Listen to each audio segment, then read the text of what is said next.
함께 사도신경으로 신앙을 고백하겠습니다. 나는 전능하신 아버지 하나님 천지의 창조주를 믿습니다. 나는 그의 유일하신 아들 우리 주 예수 그리스도를 믿습니다. 그는 성령으로 잉태되어 동정녀 마리아에게서 나시고 본디오 필라도에게 고난을 받아 십자가에 못 박혀 죽으시고 장사된 지 사흘 만에 죽은 자 가운데서 다시 살아나셨으며 하늘에 오르시어 전능하신 아버지 하나님 우편에 앉아 계시다가 거기로부터 살아있는 자를 죽는 자를 심판하러 오십니다. 나는 성령을 믿으며 거룩한 공교회와 성도의 교제와 죄를 용서받는 것과 몸의 부활과 영생을 믿습니다. 아멘. 함께 찬송가 344장 찬양하겠습니다. 344장입니다.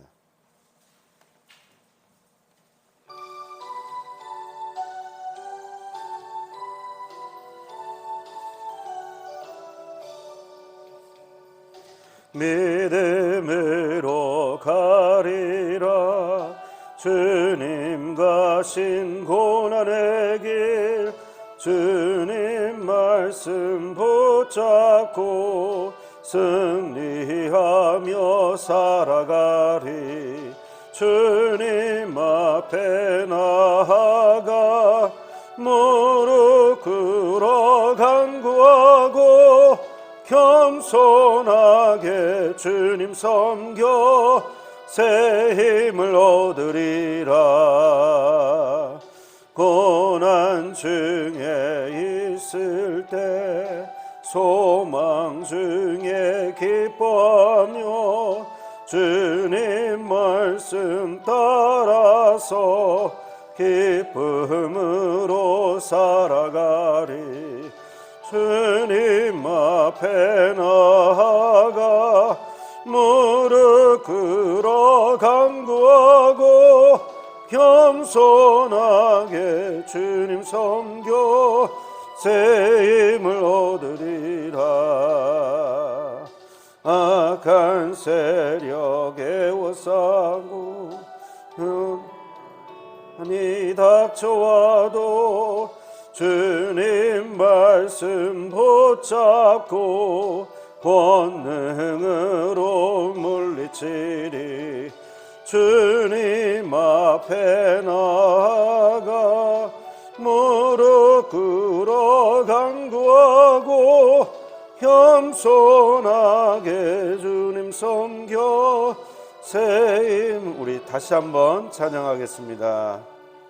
믿음으로 가리라 주님 가신 고난의 길 주님 말씀 붙잡고 승리하며 살아가리. 주님 앞에 나아가 무릎 꿇어 간구하고 겸손하게 주님 섬겨 새 힘을 얻으리라. 고난 중에 있을 때 소망 중에 기뻐하며 주님 말씀 따라서 기쁨으로 살아가리. 주님 앞에 나아가 무릎 꿇어 간구하고 겸손하게 주님 섬겨 새 힘을 얻으리라. 악한 세력에 워싸싸 흥고난이 닥쳐와도 주님 말씀 붙잡고 권능으로 물리치리.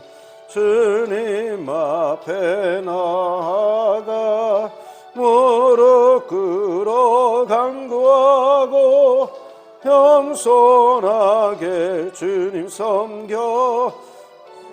이어서 345장입니다. 345장 이어서 찬양합니다.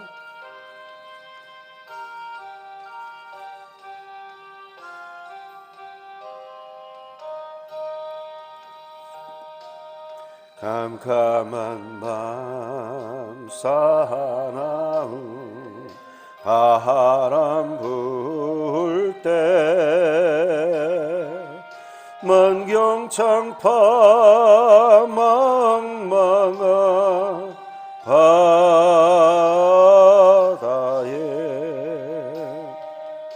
외로운 배 한 척이 떠나가니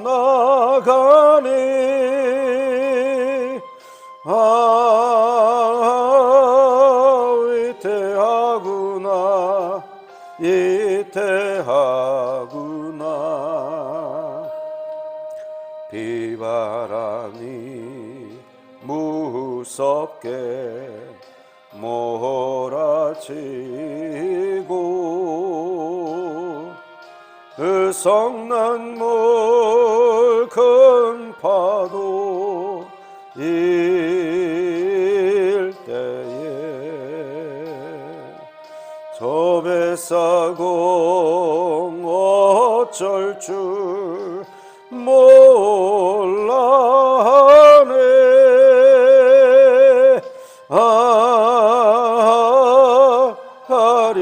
가련하구나 가련하구나 절망 중에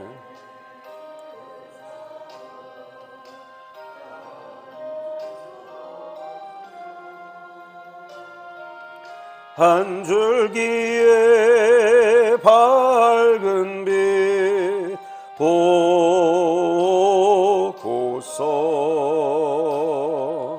배 안에도 하나님 계심 믿고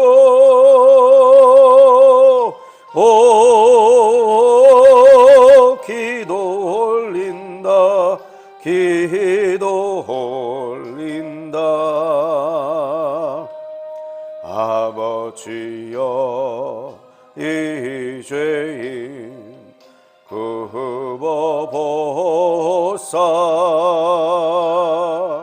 성난풍랑 잔잔케 하시고 이 불쌍한 인생을 살리소서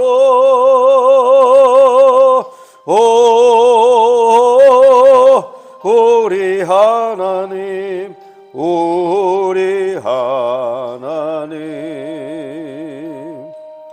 모진 바람 또 험한 큰 물결이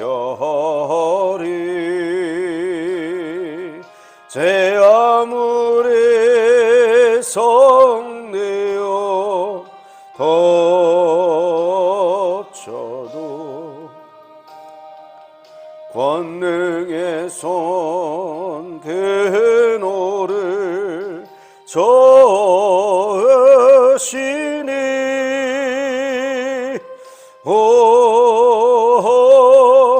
잔잔한 바다 잔잔한 바다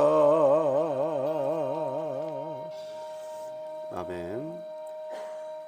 하나님께서 오늘 우리에게 주시는 말씀은 사무엘상 4장 1절부터 11절의 말씀입니다. 사무엘상 4장 1절부터 11절의 말씀입니다. 함께 교독하겠습니다. 제가 먼저 사무엘상 4장 1절의 말씀을 읽겠습니다. 사무엘의 말이 온 이스라엘에 전파되니라.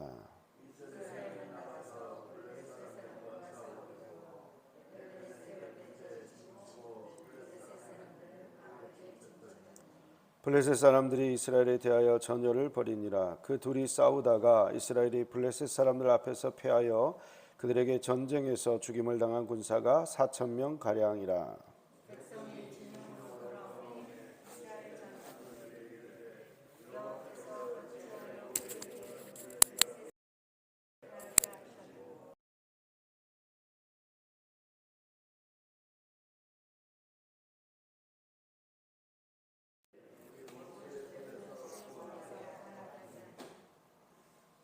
이 백성이 실로에 사람을 보내어 그룹 사이에 계신 만군의 여호와의 언약궤를 거기서 가져왔고 엘리의 두 아들 홈니와 비느하스는 하나님의 언약궤와 함께 거기에 있었더라.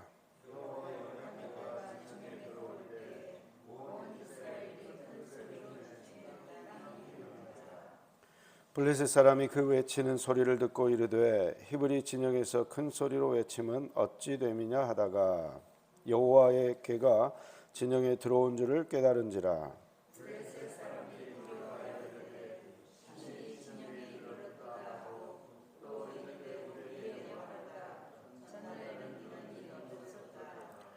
우리에게 화로다. 누가 우리를 이 능한 신들의 손에서 건지리요. 그들은 광야에서 여러 가지 재앙으로 애굽인을 친 신들이니라.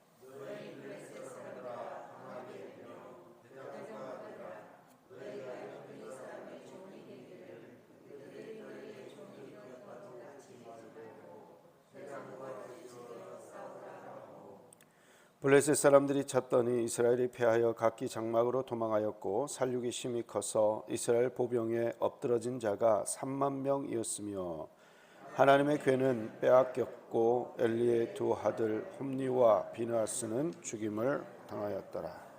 아멘. 기도하겠습니다.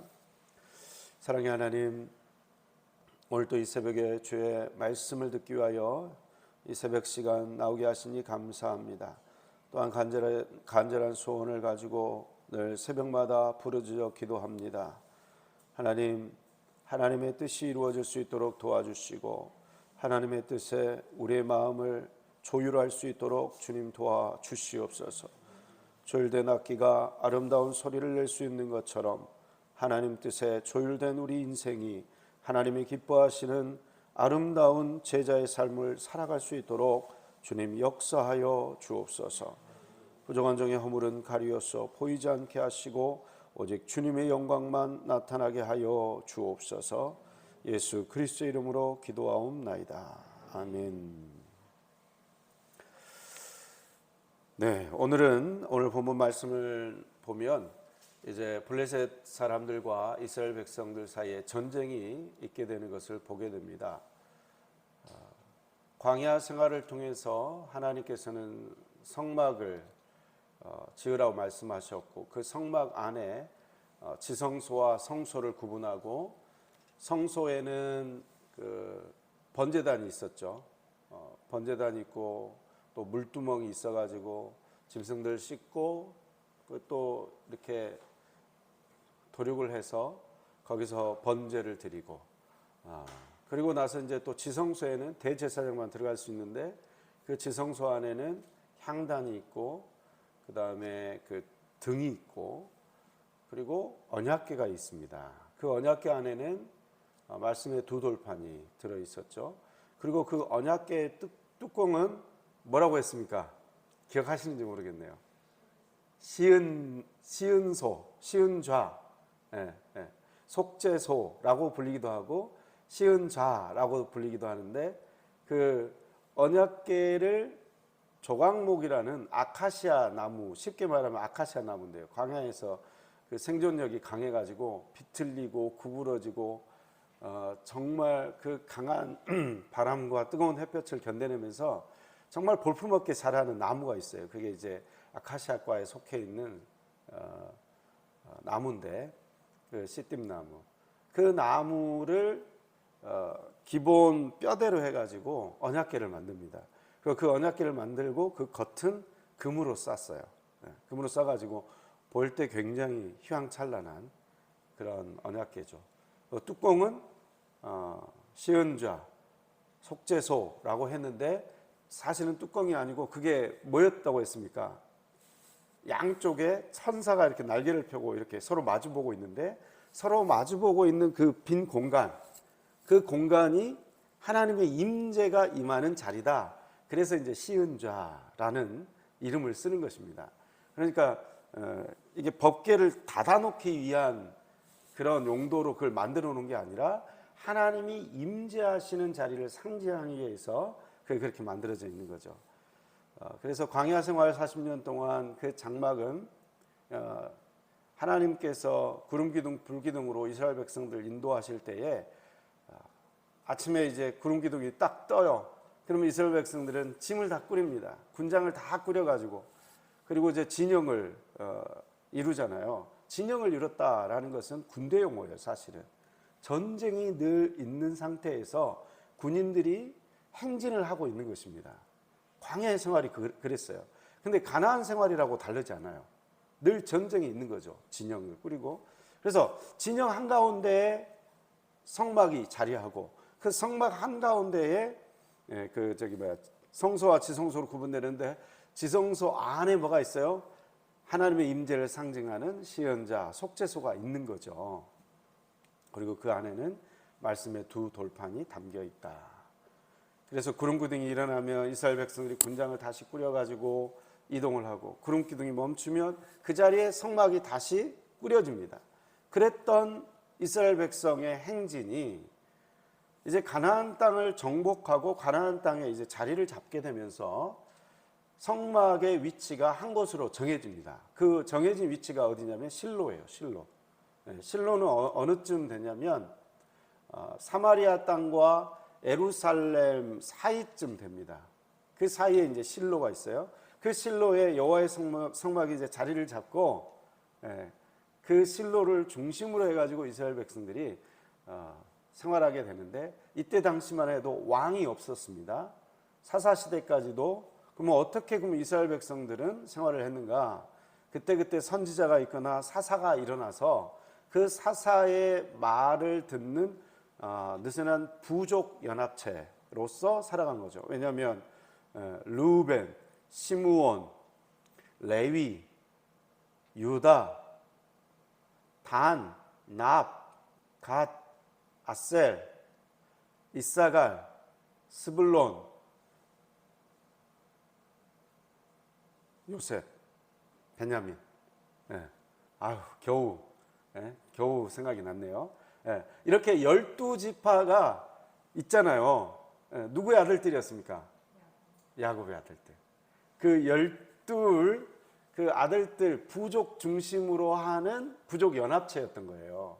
강력한 왕이 없었죠. 강력한 왕이 없어요. 그러면 전쟁이 나면 서로 간에 연락을 해가지고, 야, 지금 전쟁 왔다, 빨리 뭉쳐, 함께 치자, 뭐 이런 식으로 이렇게 싸우게 되는 거죠.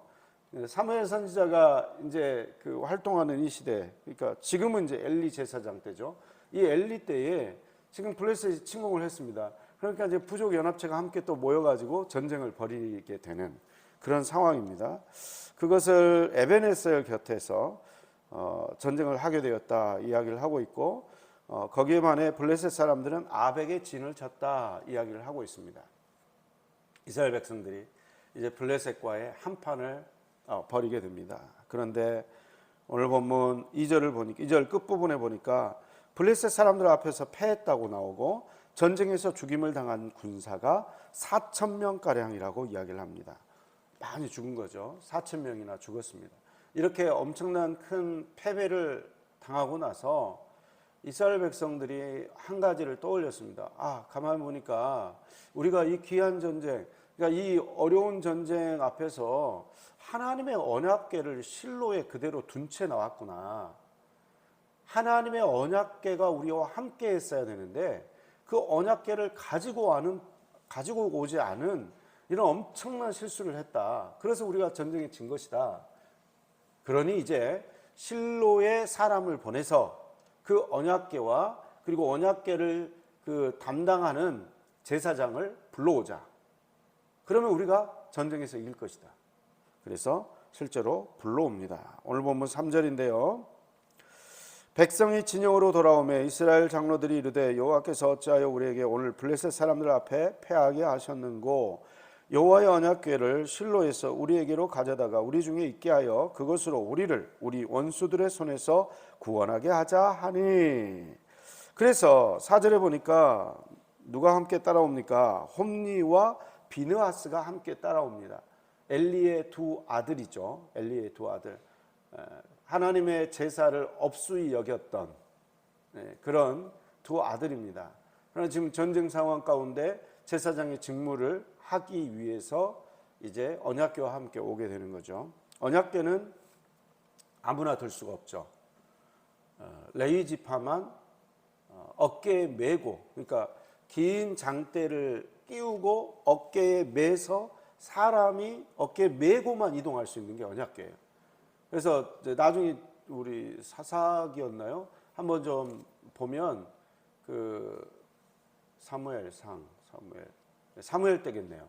다윗 시절에 어떤 일이 있었냐면 여호와의 법궤를 예루살렘으로 옮겨오던 때가 한 번 있었습니다. 근데 옮겨오려고 할 때에 수레를 이용해요. 수레. 우사 들어보셨죠? 수레를 이용해 가지고 오는데 그 수레를 끌던 말이 날뛰니까 소가, 그때 소였죠. 소가 날뛰니까 법궤가 떨어져요. 법궤가 떨어지려고 하니까 누가 손을 대 가지고 그 법궤를 잡았냐면 우사가 잡았어요. 죽었어요. 그래서 법궤는 소로 움직이면 안 됩니다. 수레에 태워 가지고 운반하면 안 되게 되어 있는 게 법궤예요. 근데 이제 엄청 무겁겠죠. 황금으로 다 쌌으니까, 쉬운 자도 있고 하니까. 근데 그거를 이 레위 지파가 반드시 어깨에 매게 돼 있어요. 그래서 그리고 또 그 앞에서 제사장들이 호위를 해야 되니까 홈리와 비느하스가 이렇게 또 따라옵니다. 전쟁 가운데 참여하기 위해서 이제 법궤가 도착하니까 진영 안에서는 막 엄청난 이제 환호성이, 그리고 축제 분위기가 된 거예요. 이제 언약궤가 왔으니까 우리가 전쟁에서 승리한다. 그 기쁨에 큰 소리가 나요. 그러니까 반대편에 있었던 블레셋 사람이 그 소리를 듣고 이게 지금 도대체 무슨 일이냐 하고 궁금해하는 거죠. 6절에 보니까 블레셋 사람이 그 외치는 소리를 듣고 이르되 히브리 진영에서 큰 소리로 외침은 어찌 됨이냐 하다가 여호와의 궤가 진영에 들어온 줄을 깨달았다.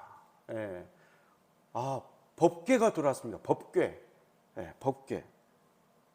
자, 이 법궤. 그러자 이제 블레셋 사람들이 법궤가 들어온 것에 대해서 이제 각성을 한 거죠.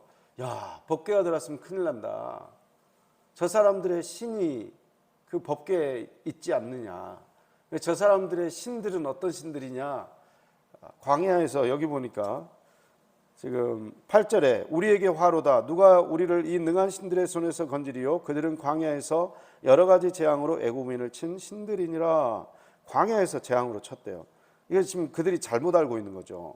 애굽에서 재앙으로 쳤죠. 근데 이제 광야에서 40년 생활하는 동안에서도 여러 번 전쟁이 있었지만 하나님께서 그 전쟁을 승리하게 하셨거든요. 그 광야에서 물도 없고 먹을 것도 없는 곳에서 생존하게 하셨잖아요. 하나님, 그 전능하신 하나님이 그렇게 하셨는데 신들이다라고 표현을 하고 있어요. 여러 명의 신들이 함께하는 것으로 지금 생각을 하고 있는데, 왜 그러냐면 신들 할 때 그 엘로힘이 그 히브리어 엘로힘, 신이라고 하는 그 단어가 복수 형태로 되어 있습니다. 나는 여호와다, 그 엘로힘이라는 단어가 쓰이는데 사실 그게 복수 형태로 되어 있어요. 근데 우리는 이해하죠. 왜 이게 복수 형태로 되어 있는지. 하나님, 아버지, 성자 예수님, 성령 하나님이 다 함께 하나님이시기 때문에 복수 형태로 되어 있는 거죠. 근데 그들은 그냥 각기 여러 신들의 연합이라고 생각을 하고 있는 것 같아요. 근데 어쨌든지 이 블레셋 사람들은 이스라엘의 법궤가 들어왔으니까 우리가 큰일 났다. 우리가 대장부처럼 힘을 더 내자. 죽으면 죽으리라 각오를 하고 힘써 싸우자 하고 이제 전쟁에 임하게 된 거예요. 이스라엘 백성들의 의도와는 정반대로 흘러가는 것을 보게 됩니다. 결국 전쟁을 다시 벌이게 됐는데 어떻게 됐습니까? 이스라엘이 다시 패하고 맙니다. 다시 패하고 홈리와 비느하스는 법궤를 빼앗기는 그 자리에서 죽고 맙니다. 죽임을 당하고요. 법궤는 빼앗겨 버려요. 너무나 어처구니 없는 일이 벌어졌습니다. 법궤, 하나님의 말씀에 두 돌판이 있고 그곳에 하나님의 영광이 임재하시는데 법궤가 있는데도 전쟁에서 패하는 거예요. 더 어처구니 없는 것은 그 법궤를 우상을 섬기는 블레셋 사람들한테 뺏기게 되는 거예요. 어떻게 이런 일이 있을 수 있습니까? 어떻게 이런 일이 있을 수 있습니까? 그러면 우리는 이제 이렇게 생각하겠죠. 야, 하나님 별거 아니네. 아니, 하나님이 저 우상보다 약하네. 블레셋 나라, 블레셋 백성들이 섬기는 신보다 약하니까 우리가 전쟁에서 지는 거고, 법궤까지 가지고 왔는데도 빼앗기고, 그리고 또 그걸 지키는 제사장들은 다 죽어버리고, 이거 뭐냐? 이거 이렇게 우리가 오해할 수가 있는 거죠. 어떻습니까? 네. 근데 많은 분들이 이렇게 생각을 합니다. 뭐가 잘못됐는가? 여러분, 법궤는 자동적으로 우리의 승리를 보장해 주지 않아요. 법궤는 부적이 아닙니다. 근데 기독교 신앙을 이렇게 부적 신앙으로 오해를 하시는 경우가 있어요. 이게 미신이라고 해요. 이런 걸 미신이라고 해요. 그럼 뭐가 잘못됐을까요? 아니, 법궤가 있는데도 기도응답이 안 돼. 법궤가 있는데도 전쟁에서 지고 죽어. 그러면 신앙이 어떤 신앙을 가져야 되나? 우리가 지금 궁금해지는 거죠. 여러분, 법궤 그 자체를 소유하고 있다고 해서 전쟁의 승리를 확고히 해주고 보장하는 그런 부적이 아닙니다. 이걸 현대식으로 표현을 하면, 여러분, 우리가 새벽에 나와서 맨날 기도하고, 그리고 주일날 예배를 잘 드리고 11조 생활 잘하고 헌금 잘한다고 해서 그게 당연하게 자동적으로 내 승리, 내 성공, 내 욕망의 기도가 응답되는 게 아닙니다. 자동문이 아니에요. 열쇠를 열고 비밀번호를 누르고 들어가야 되는 문이에요. 네, 열쇠를 열고 비밀번호를 눌러야 되는데, 그 열쇠가 뭐고 그 비밀번호가 뭔가? 하나님은 인격자시다. 하나님은 우리의 종이 아니라 우리의 왕이시다. 하나님의 뜻에 굴복해야 되는 대상은 우리이지, 우리가 하나님을 굴복시키는 자가 아니다. 법궤를 가지고 오면 하나님은 내 뜻대로 움직일 줄 알았어요. 여러분, 하나님이 내 뜻대로 움직인다면 그게 하나님입니까? 그게 하나님이에요? 하나님이 내 지성과 내 생각 안에 충분히 이해되는 분이라면 그게 하나님이에요? 그건 인간이 만들어낸 신에 불과하죠. 우상에 불과한 거예요. 여러분, 신앙생활을 할 때 이런 우상 숭배를 계속해서 하는 분이 있어요. 내가 40일 금식을 하면 하나님이 반드시 이거 들어주신다. 내가 목숨 걸고 이 기도해야 되겠다 하고 40일 금식 기도하다가 죽는 거예요.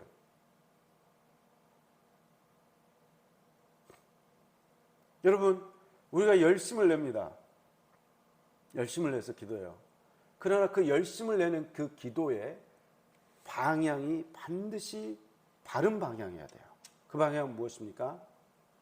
내 뜻을 굴복시키겠다.